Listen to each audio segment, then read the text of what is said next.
I'd like to do now is introduce Taryn Lane. Taryn Lane has got a CV that is longer than most of us. Taryn lives in central Victoria and is the part-time manager of Australia's first community-owned cooperative, wind farm, Hepburn Wind, working there for over a decade. So it's 10 years I've been working on this, and we're just starting.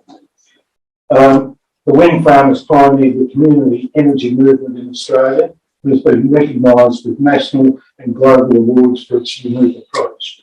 Hepburn Wind delivers a range of partnership programs under the collaborative banner of Hepburn ZNet with their council and community, such as solar and battery bulk buy energy audits, EV bulk buy, EV charging infrastructure to reach zero net emissions by 2030. In addition, Taryn works for the University of New South Wales on an Australian Research Council funded project, Just Climate Transitions in Regional Victoria, which is focused on how social justice frameworks can stimulate community-led climate transitions. Taryn runs her own small consulting practice, which undertakes research and advisory engagement work for the renewable sector. Taryn is a founding director of RE Alliance, a founding director of the Coalition for Community Energy, the director of the Smart Energy Council, a 2017 Winston Churchill Trust Fellow, and a 2021 inductee into Victorian Women's Honour Roll. So, what do you do in your spare time? So Taryn is a very accomplished person, and we would like to thank Taryn for agreeing to come along and speak to us today.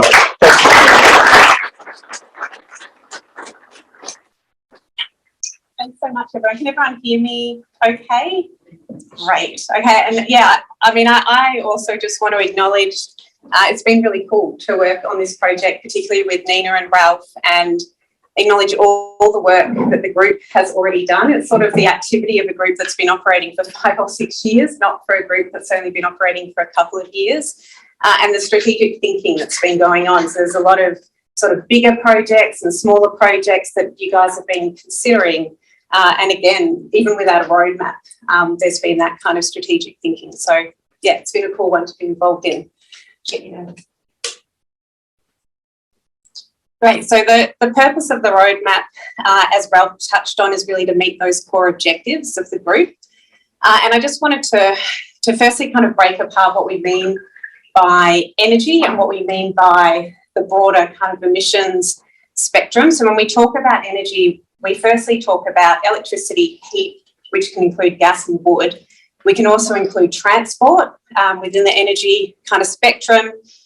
And then when we talk about the broader emissions, we're also talking about waste, agriculture and land use change, so forests and things like that.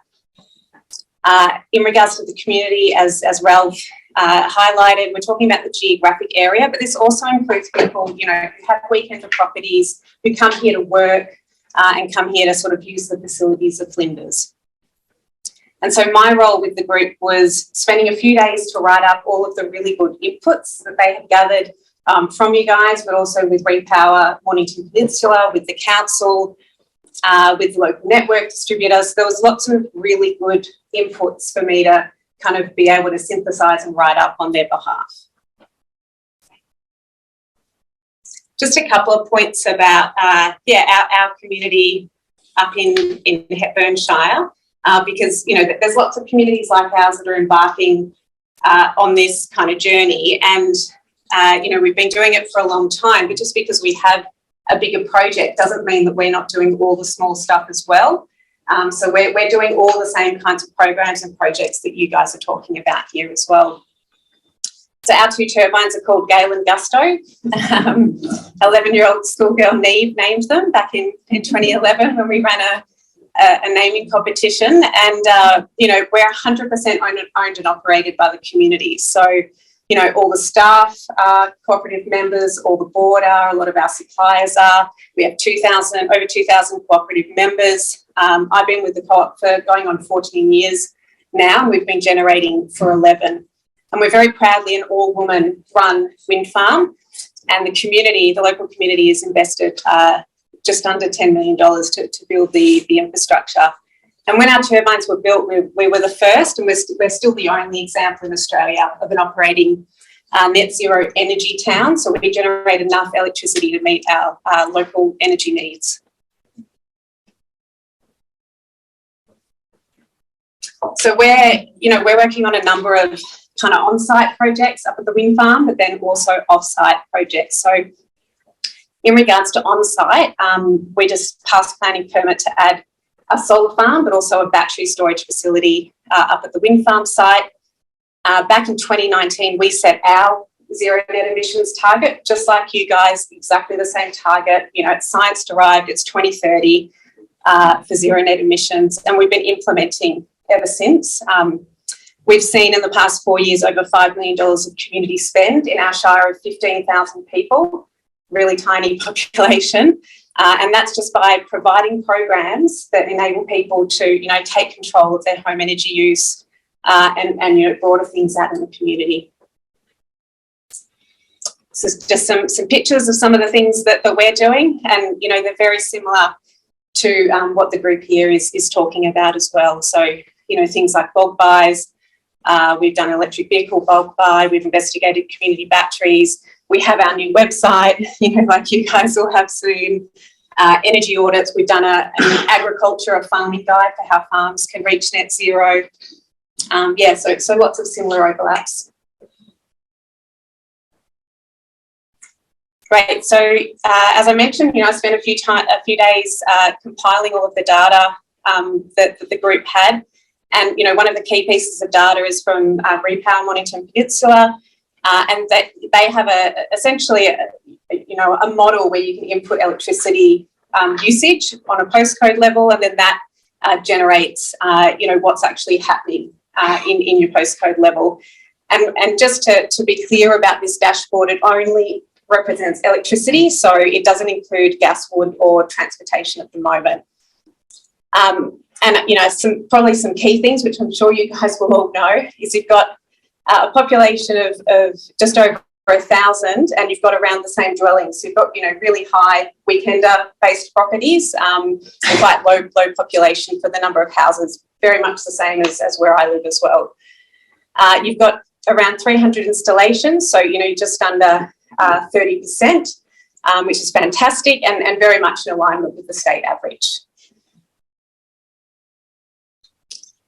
So when we wanted to look at what streams of focus that we look at and how to kind of separate off the activities, the first thing was that there's just so much that can be done around stationary energy and transportation.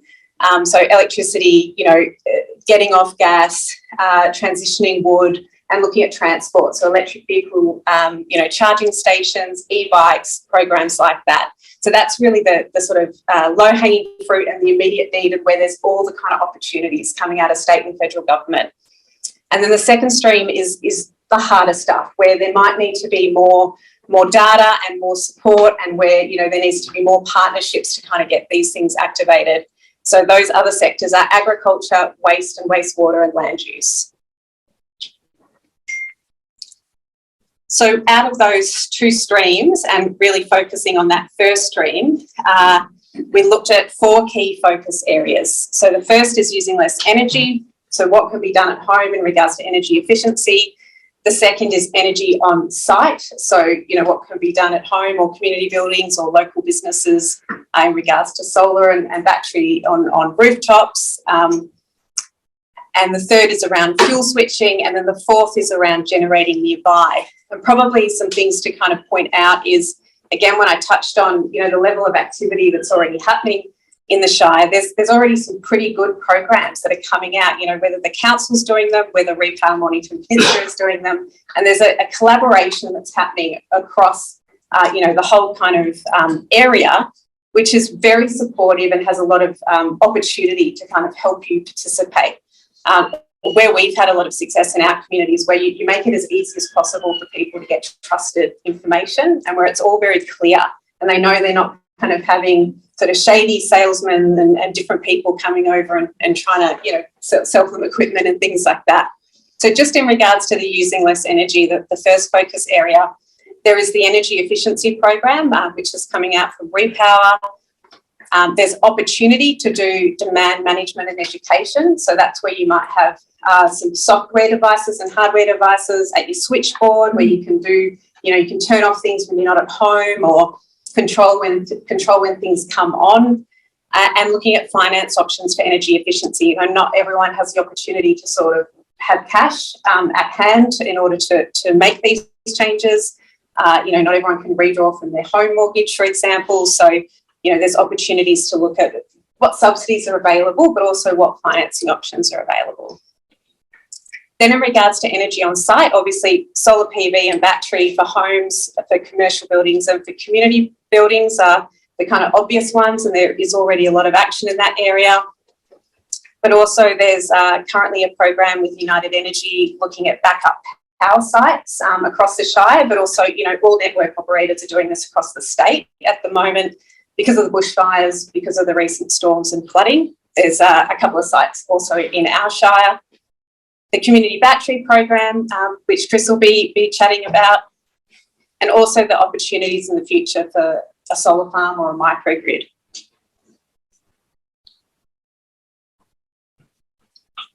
Then in regards to fuel switch, this is where you make a transition from one fuel to a different fuel. So, educating the community around all electric homes and what that can look like. Doing fuel switch programs such as, moving air conditioners, white goods, looking at EVs and EV charging infrastructure. As Ralph said, there's a lot of programs at the moment from the state government to subsidise a lot of these changes. I think we can expect to see a huge amount of support coming out of the federal government in the next year. I think it'll be interesting to see what the budget looks like, but I think particularly in regards to gas transition and household batteries, we are highly likely to see a lot more subsidies coming out of the feds. And then also an EV charging station for Flinders. Then for focus area 4, which is generating nearby, there's, if you can't supply all of the energy that you need, there's other pathways to making sure that the energy that you buy is green and clean. So sourcing green electricity is one pathway. And then also covered in this area is these sites that we basically coined as not being within the community's responsibility. So those sites are the council, the Navy and South East Water sites. And that is because they're their own entities with their own net zero targets who control their own procurement. So the community can advocate to these groups, but they can't kind of control what those sites do. So yeah, we put that in the advocacy role, and certainly, I know council, for example, has a strong target to procure 100% renewable. So there is all that movement happening, and likewise with South East Water.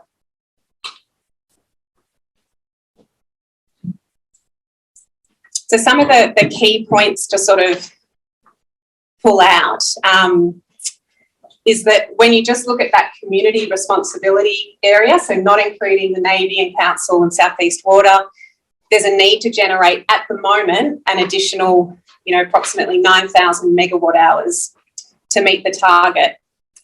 And what this looks like is an additional 6.8 megawatts of rooftop solar, or for example, a 5 megawatt grid connected solar farm. So you could also be looking at, multiple solutions. Now, the complex issue is that since 2017, electricity usage has consistently increased. So it goes up by between 8 and 12%. So you really want to see it reducing by, sort of that amount and up to 25% per year in order to meet the future goals. But instead, you're kind of on an upward curve. So it's really important to get the electricity usage down through energy efficiency, because you're going to need more electricity anyway for gas and transport. Rooftop solar also has only grown at a very slow amount, so it was only 3% in the past year. But the good news is that only 10% of the rooftop solar capacity has been met. So, the houses can take a lot more solar. And I think overall, there was the opportunity to far more than meet your local energy needs just with rooftop solar. So if that's the only thing you focus on, there is absolutely sufficient opportunity with that. But if you only focus on that, then you get other issues in regards to the grid. So the grid's currently undergoing massive changes. You know, there's so much more little solar, you know, on people's rooftops. It's not just the big coal-fired power stations out in the Latrobe Valley. And so, you know, we were just having a chat about already in your community, there's people experiencing what's called export limiting. So they're applying to get solar on their rooftop and they're being told, well, no, you can't, because between 30 and 40% of the houses on your street already have solar, and that's too much. And we're concerned about the voltage impact on the transformers on the pole. So, you know, I think the good news is that we're actually in a time right now where there's solutions and where there's, you know, legislation and targets, which mean this problem has to be addressed. And, you know, one of the ways in which it's being addressed is through community batteries, but there's also transformer upgrades, there's household level batteries, there's multiple ways to address it. You know, I think we've been dealing with export limits in the Hepburn Shire because we're over 50% renewable now on the local grid. We've been having that issue for 6 years in certain areas. And it's just been like hitting our heads against the wall because the network operator wouldn't participate in trying to fix the problem. But we're very happy now because it's like, okay, we're actually at a time where there are solutions and it's all levels of government working together to subsidise these things and to help communities actually get there. So, you know, I would say that is going to be a reality. It's going to be a bit of a stress point where more and more people are trying to get solar, and some people will be told no, and then it might be 6 months and then you can go again. Yeah, another key point is that, you know, replacing bottled gas, wood for heating and the hot water and cooking aspects, and then looking at fuel switch to electric vehicles means that a whole lot more electricity is actually going to be needed. So it's likely to kind of double the local generation needed. But as I said before, there's more than enough space on the rooftops and local capability for the rooftops to meet that target. Great. So this map, it shows all of the community energy groups around Australia. So there's over 120 currently, and, you know, dozens of them are starting to tackle net zero, just like you know, you guys in your community are. And as you can see, there's a pretty big concentration in Victoria and New South Wales. That's particularly where most of the action is happening. And, you know, why this is important, why it's important that we all, you know, develop strategies and plans in our own kind of way with our own sort of, you know, specific interests in it, is so that we can, you know, help the governments be much more ambitious. You know, currently the targets that the governments are setting are not as ambitious as they should be. They're not in full alignment with climate science. You know, your target is of 2030. The more communities out there like yours and like ours that set good targets, science-based targets, the more the government can look to those and go, okay, that's ambitious and we need to lift our ambition as well. Some of the trends that are happening around Australia in regards to looking at net zero, as I just mentioned, is that communities are really doing it their own way. Whether they be, you know, climate action plans, a roadmap like you guys have done, a 100% renewable plan, that whether they look at adaptation or circular economy, there's all these kind of diversity out there where places are going, okay, these are the key characteristics of what's important for us. And that's what makes, I think, the movement so interesting. And that's what makes local action work, is when it's being done specifically from a place-based perspective. You know, also local government and community collaborations is a really key feature of what's happening in the net zero movement. You know, if you can work really well with your local government, then you can get there faster, and your local government can also get there faster. So this is about speed, you know, and what collaboration can do in regards to speed. The key focus areas, just like what you guys are looking at, just what we're looking at as well, is really about rooftop solar and electrification. These are the low-hanging fruits, and they're also made more and more and more important right now because of what's happening with gas, what's happening with people's homes, with bills. and what's happening, in our area with network reliability. We have so many outages, so many storms, so much disruption on the line. So this is really about, our local communities having reliable energy as well. And the last kind of trend is really around having that balanced mix of easy to deploy programs, where it might be about education or knowledge sharing, or having, a list of good local providers that can do some of these activities, plus also having some of those bigger long-term projects like the group's working on, such as the community battery with YEF. So that's I think a strong recommendation is to have that balance as well. Yeah, great. I might leave it there. Okay. Thank you.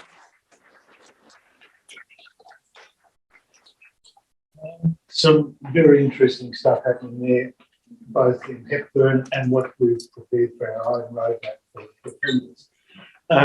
Has anyone got any questions for Taryn? Yes.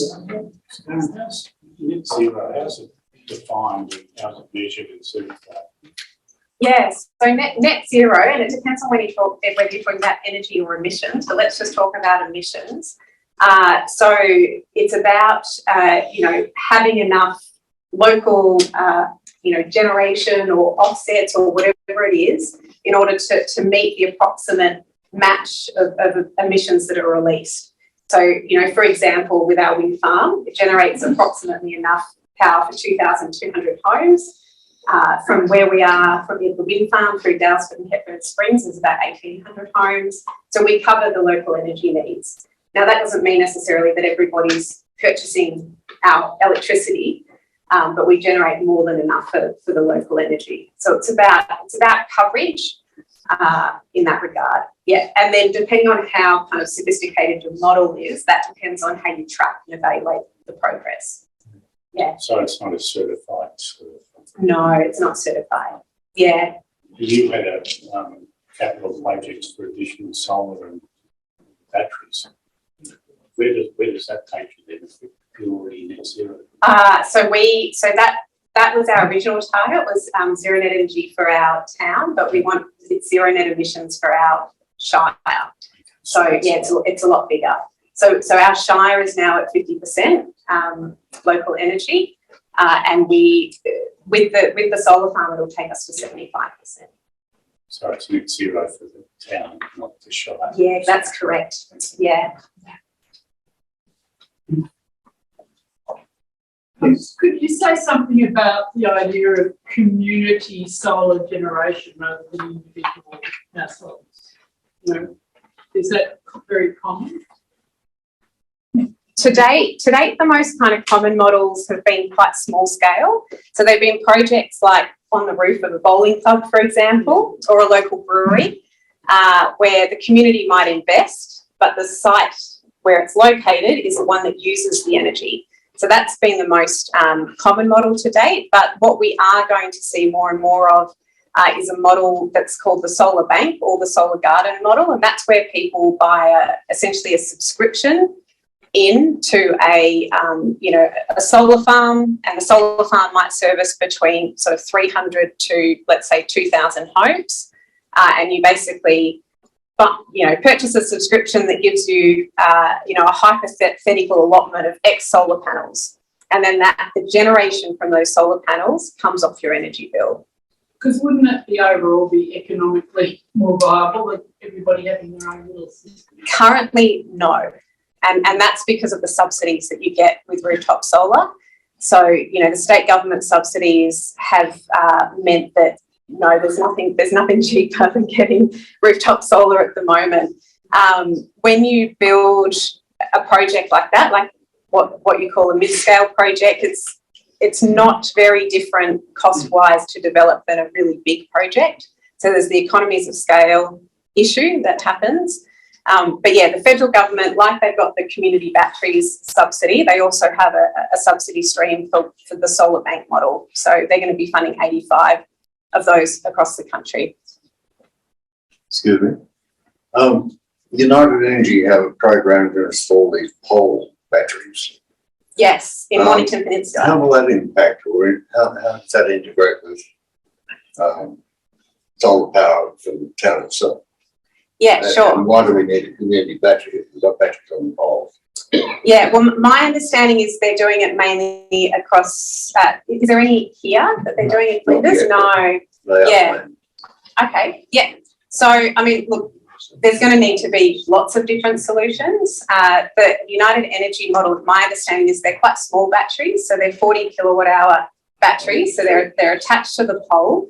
And, you know, like the sort of model the Yarra Energy Foundation is talking about, they basically sit at the transformer and then they service the houses behind that. And because they're servicing them, that means that more people can have solar because you're dealing with the voltage issue before it hits the transformer.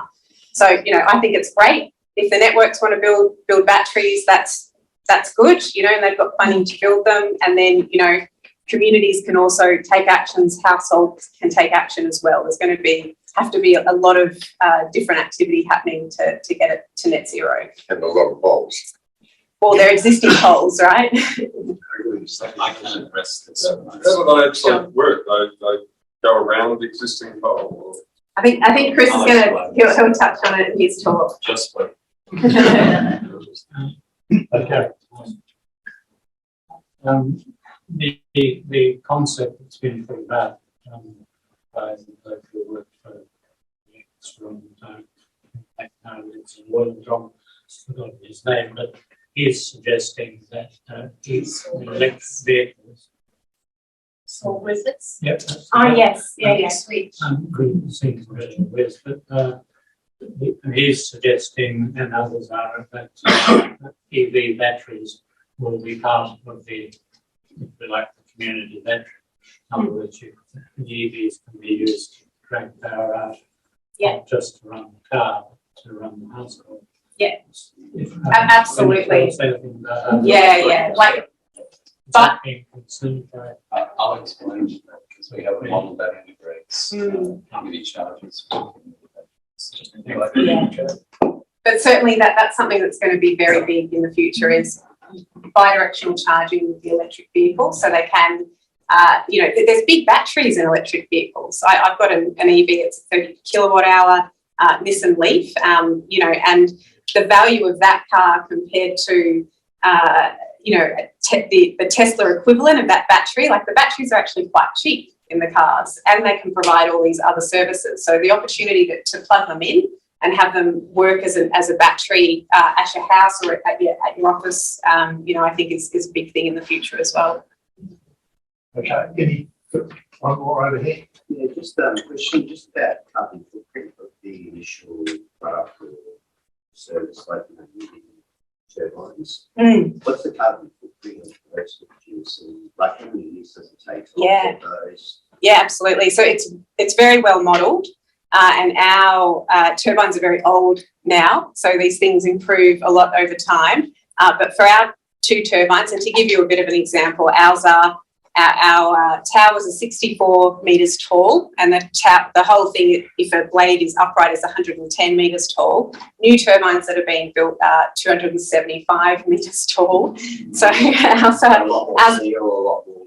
yeah, a lot more energy, but in general, the life cycle payback period remains fairly much the same. So for us, it was 6.5 months of generation. Modern turbines, 3 months. Sorry? Modern turbines, 3 months. Yeah, less. Yeah. Yeah, and the batteries the same. Is that the same sort of carbon footprint as to The energy balance that you need to produce the steel columns, to make them the cell, to make the blades, it's all covered within the first 3 months of production of that turbine. So it's actually where they've been used for the being produced in Australia? Our towers were, which is, so it's $7 million of local content because of that. But of course, if they come from Korea or in other places, Vietnam, it's quite common. that's all included. It all gets modelled beforehand, and then it gets tracked after you've generated, so you know what you've offset. And same with batteries, obviously.